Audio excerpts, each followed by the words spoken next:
हरे कृष्ण।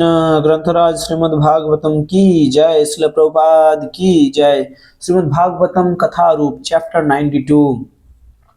अक्रूर को दिव्य दृष्टि। 10वां स्कंद। भगवान कृष्ण एवं बलराम जी द्वारा सम्मानित होकर अक्रूर जी सुखपूर्वक एक पलंग पर बैठ गए। वृंदावन आते समय उन्होंने जो जो संकल्प किए थे वे मानो सब पूरे हो गए। जिस व्यक्ति ने भगवान को संतुष्ट कर लिया है फिर भला उसके लिए क्या अप्राप्य रह जाता है। रात हो चुकी थी। कुछ देर बातें करने के बाद कृष्ण और बलराम ने अक्रूर जी के विश्राम की व्यवस्था की।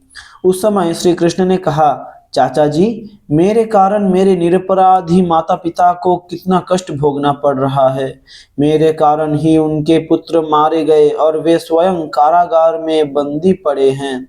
कृपया बताइए कि आपका यहाँ आने का प्रयोजन क्या है।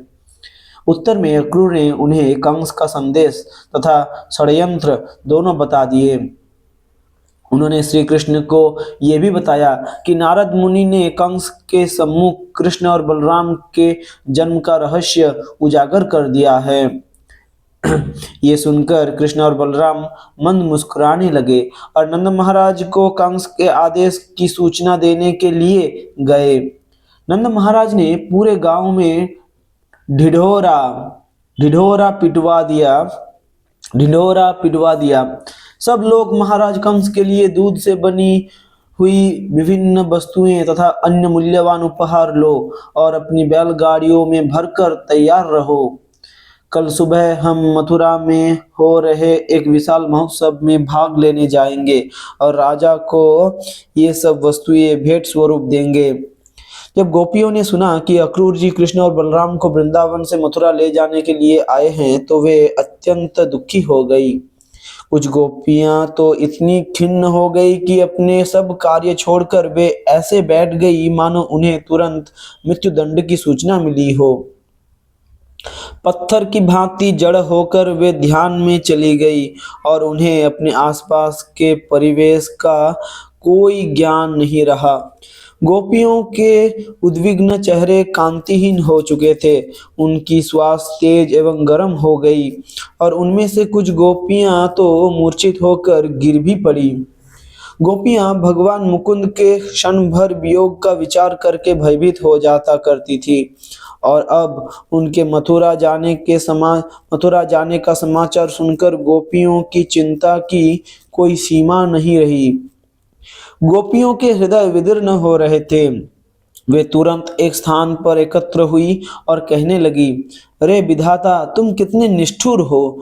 तुम प्राणियों के एक साथ लाते हो तुम प्राणियों को एक साथ लाते हो और उनके बीच मैत्री एवं प्रेम उत्पन्न करके उनकी इच्छाएं पूरी होने से पहले ही उन्हें अकारण ही अलग कर देते हो।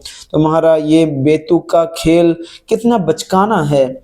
पहले तुमने हमें मुकुंद के सुंदर मुख का दर्शन करवाया जो उनके गालों पर लहराते काले घुंघराले बालों, उठी हुई नाक और मृदु मुस्कान से शोभित था, और अब तुमने हमसे वह सौभाग्य छीन लिया।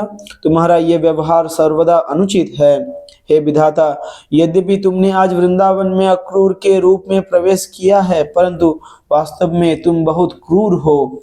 तुमने पहले हमें ये आंखें दी और अब उन्हीं आंखों को हमसे छीन रहे हो, क्योंकि श्री कृष्ण के दर्शन के बिना आंखों का कोई उपयोग नहीं है। हाय, एक क्षण में मित्रता तोड़ने वाले नंद नंदन तो हमारी ओर देख भी नहीं रहे हैं। बलात् उनकी ओर आकर्षित होकर हमने अपने घर परिजन, बच्चों और पतियों को त्याग दिया, परंतु वे कृष्ण तो हर समय नई नई प्रेमिकाओं की खोज में रहते हैं। कल का दिन मथुरा की स्त्रियों के लिए निश्चित ही अत्यंत शुभ होगा, क्योंकि कल उनकी सब इच्छाएं पूरी हो जाएंगी। जब कृष्ण मथुरा नगरी में प्रवेश करेंगे तो वे स्त्रियां उनके नेत्रों के कोनों से बहने वाले मुस्कान रूपी अमृत का पान कर पाएंगी। अरे गोपियों, एक बार मथुरा की स्त्रियों के मदोन्मत्त वचनों के चंगुल में फंसकर और उनकी लजालू मुस्कुराहटों से प्रलोभित होकर भला कृष्ण गांव की हम ग्वालनों के पास क्यों आएंगे? इतना क्रूर कार्य करने वाले व्यक्ति का नाम अक्रूर नहीं होना चाहिए। वे हमारे उद्विग्न हृदयों को सांत्वना दिए बिना ही कृष्ण को हमसे दूर ले जा रहे हैं, जो हमें अपने प्राणों से भी अधिक प्रिय है। जरा देखो तो सही, निष्ठुर कृष्ण तो पहले ही रथ पर जा बैठे हैं और मूर्ख गोप उनके पीछे अपनी बैलगाड़ियां लेकर तैयार खड़े हैं। उन्होंने हमें कृष्ण के प्रस्थान की सूचना तक देने की आवश्यकता नहीं समझी। यहाँ तक कि गांव में बुजुर्ग भी कृष्ण को रोकने का प्रयास नहीं कर रहे हैं। आज दो होनी भी हमारे विरुद्ध आ खड़ी हुई है। चलो हम स्वयं माधव के पास चलकर उन्हें रोकती हैं। हमारे परिवार वाले हमारे क्या बिगाड़ लेंगे? जब कृष्ण ने हमें आधी रात को रासलीला के लिए बुलाया तो हमने उनकी स्निग्ध मुस्कानों, उनकी रसिक गोपनीय बातों, उनके चंचल कटाक्षों तथा आलिंगनों का सुख लिया था। और किस प्रकार वह विशाल रात एक क्षण में बीत गई, इसका हमें जरा भी पता नहीं चला। अब कोई तो बताए कि हम किस प्रकार उनके विरह को सहन करेंगी। संध्या समय जब कृष्ण गाय चराकर अपने मित्रों के साथ ब्रज में लौटते थे, तो उस समय गायों के खुरों से उड़ी धूल से ढके उनके बाल और फूलों की माला हमारे मन मोह लेती थी। अपनी बांसुरी बजाते तथा नेत्रों कोनों से हमें देखते हुए कृष्ण हमारे चित्त को चुरा लेते थे। अब हम उनके विरह में कैसे जीवित रहेंगे? अब तक गोपियों ने श्री कृष्ण के साथ अपने प्रेम को छिपा कर रखा हुआ था, परंतु अब सारी लाज छोड़कर वे जोर से रोने लगी। हे गोविंद, हे दामोदर, हे माधव। अशांत गोपियां देवताओं से याचना करने लगी कि ब्रज पर कोई विपदा टूट पड़े जिससे कृष्ण का प्रस्थान रुक जाए। उन्हें लगा मानो ब्रज में किसी को भी उनके से सरोकार दुख नहीं है। और इतना ही नहीं, उन्हें विश्वास था कि यह कृष्ण को उनसे दूर ले जाने के लिए रचा गया षड्यंत्र है। इस प्रकार गोपियां दुख के सागर में डूबने लगी और अगले दिन प्रातः कृष्ण के विरह का विचार करके रात भर रोती रही। अगले दिन सूर्योदय होते ही अक्रूर जी अपने पूजा पाठ एवं अन्य कार्यों से निवृत्त होकर रथ पर बैठ गए। नंद महाराज की अगुवाई में सब ग्वाले अपनी अपनी बैलगाड़ियों में राजा के लिए विभिन्न उपहार भरकर कृष्ण और बलराम के पीछे चलने लगे।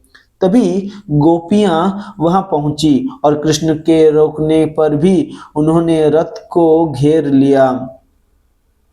गोपियों की दयनीय दृष्टि एकटक कृष्ण पर टिकी थी। गोपियों की मार्मिक अवस्था को देखकर कृष्ण भी द्रवित हो उठे, परंतु चूंकि मथुरा जाना उनका कर्तव्य था, उन्होंने गोपियों को समझाने की भरसक प्रयत्न किए कि किस प्रकार वे मथुरा में अपना कार्य पूरा करके लौट आएंगे। कृष्ण को रोकने के सारे प्रयास विफल रह गए। गोपियां रथ को अपने सामने से जाता देखने के अतिरिक्त कुछ नहीं कर पाई। जड़ चित्रों के समान गोपियों के शरीर वहीं खड़े थे और मन श्री कृष्ण के साथ जाने लगे। जब तक रथ पर लगी ध्वजा आंखों से ओझल नहीं हो गई, वे वहीं खड़ी रही। अंततः वे टूटे हृदयों के साथ घर लौट आई। उन्हें पूरा विश्वास था कि गोविंद अब कभी वृंदावन लौटकर नहीं आएंगे। अक्रूर जी मन की गति से रथ को दौड़ाते हुए कृष्ण बलराम के साथ कालिंदी के तट पर पहुंचे। एक विशाल वृक्ष की छाया में रथ को खड़ा करने के बाद कृष्ण बलराम ने नदी से थोड़ा पानी पिया और रथ पर आकर बैठ गए। उस समय अक्रूर जी ने उनसे नदी में स्नान की अनुमति ली और यमुना में प्रवेश करके मन ही मन गायत्री मंत्रों का उच्चारण करने लगे। तभी अक्रूर जी ने कुछ ऐसा देखा जिससे वे आश्चर्यचकित रह गए। उन्होंने यमुना के जल के भीतर कृष्ण बलराम को देखा। उन्होंने सोचा, अरे, मैं आनक दुंदुभी के इन दोनों पुत्रों को रथ पर छोड़कर आया था, फिर ये यहाँ कैसे हो सकते हैं? हो सकता है कि वे तेजी से उतरकर यहाँ आ गए हो। इस प्रकार भ्रमित होकर अक्रूर जी पानी से बाहर आए और कृष्ण बलराम को रथ पर बैठा देखकर और अधिक विस्मित हो गए। वे विचार करने लगे, क्या मैंने पानी में जो देखा वह भ्रम था?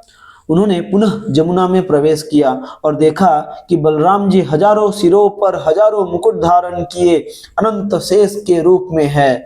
उनके शरीर का रंग सफेद तथा वस्त्र नीले रंग के हैं। अक्रूर ने देखा कि श्री कृष्ण चतुर्भुज महाविष्णु रूप में भगवान अनंत शेष के ऊपर लेटे हुए हैं। वे साम वर्ण के थे। उन्होंने पीतांबर धारण किया था। उनके मुस्कुराते चेहरे पर लालिमा युक्त कमल पंखुड़ियों जैसे नेत्र थे और उनकी दृष्टि अत्यंत मनोहारी थी। भगवान के कंधे विशाल तथा छाती चौड़ी थी। उनकी भुजाएं लंबी तथा मजबूत थी। उनका कंठ शंखाकृति में था। नाभि गहरी तथा उदर पर बरगद की पत्ती के समान रेखाएं थी। उनके नितंब चौड़े थे तथा जंघाएं हाथी के सूंड के समान थी। उनके पदनखों से प्रस्फुटित होने वाली कांति उनके उठे हुए टखनों को और अधिक चमचमा रही थी। भगवान के सिर पर मुकुट तथा हाथों में कंगन तथा बाजूबंद थे। उनकी कमर में बंधी मेखला, कंधे पर झुलता जनेऊ, कंठाहार, नुपुर तथा कर्णकुंडल दिव्य दीप्ति से जगमगा रहे थे। उनके वक्षस्थल पर श्रीवत्स, कौस्तुभ मणि एवं फूलों की सुंदर माला सुशोभित थी और उन्होंने अपने हाथों में शंख, चक्र, गदा और कमल पुष्प धारण किया था। चारों कुमारगण, भगवान ब्रह्मा, भगवान शिव जी एवं अन्य देवगणों तथा प्रहलाद महाराज, नारद मुनि एवं उपरिचर वसु जैसे भक्तों के साथ नंद, सुनंद एवं अन्य परिकर उनकी स्तुति कर रहे थे। साथ ही वहां भगवान की प्रमुख अंतरंगा शक्तियां तथा उनकी भौतिक शक्ति भी उपस्थित थी। ये सब देखकर अक्रूर जी भक्ति भावनाओं से अभिभूत हो गए। उनका शरीर पुलकित हो उठा और नेत्रों से बहने वाले आंसुओं से सारा शरीर भीग गया। जैसे तैसे उन्होंने स्वयं को संभाला और नम्रता पूर्वक सिर झुकाए खड़े रहे और तब शरणागति के भाव में अपने हाथ जोड़कर वे धीरे धीरे ध्यान पूर्वक भगवान की स्तुति करने लगे। हरे कृष्ण।